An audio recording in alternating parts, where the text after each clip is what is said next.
আগামীকাল শুক্রবার ১২ ডিসেম্বর থেকে রবিবার ১৪ ডিসেম্বর পর্যন্ত লন্ডনে পরিবহন পরিষেবায় কতিপয় গুরুত্বপূর্ণ রক্ষণাবেক্ষণ কাজ পরিচালনা করা হবে।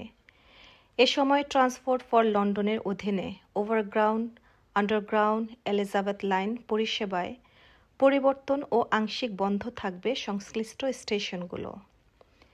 নির্ধারিত সময়ে কিছু স্টেশন সম্পূর্ণ বা আংশিকভাবে যাত্রীবিহীন থাকবে, যাতে ট্রান্সপোর্ট ফর লন্ডনের কর্মীরা নির্বিঘ্নে প্রয়োজনীয় সংস্কার ও উন্নয়নমূলক কাজ সম্পূর্ণ করতে পারেন।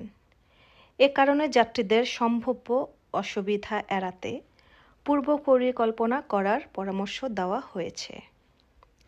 ট্রান্সপোর্ট ফর লন্ডন কর্তৃপক্ষ যাত্রীদের তাদের অফিসিয়াল ওয়েবসাইট বা মোবাইল অ্যাপ্লিকেশনের মাধ্যমে সর্বশেষ যাত্রাপথ ও সময়সূচি হালনাগাদ তথ্য দেখার অনুরোধ জানিয়েছেন।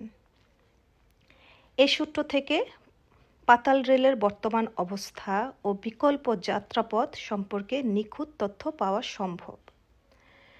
যাত্রী সাধারণকে বিশেষভাবে সতর্ক থাকতে বলা হয়েছে, যাতে সাপ্তাহিক ছুটির দিনগুলোতে অপ্রত্যাশিতভাবে কোনো ধরনের যানবাহন সমস্যার মুখোমুখি না হতে হয়। কর্তৃপক্ষ আশা প্রকাশ করেছেন যে এই অস্থায়ী বন্ধ থাকার ফলে উন্নয়নমূলক কাজের মাধ্যমে ভবিষ্যতে আরও নিরাপদ ও নির্ভরযোগ্য পরিষেবা নিশ্চিত করা সম্ভব হবে।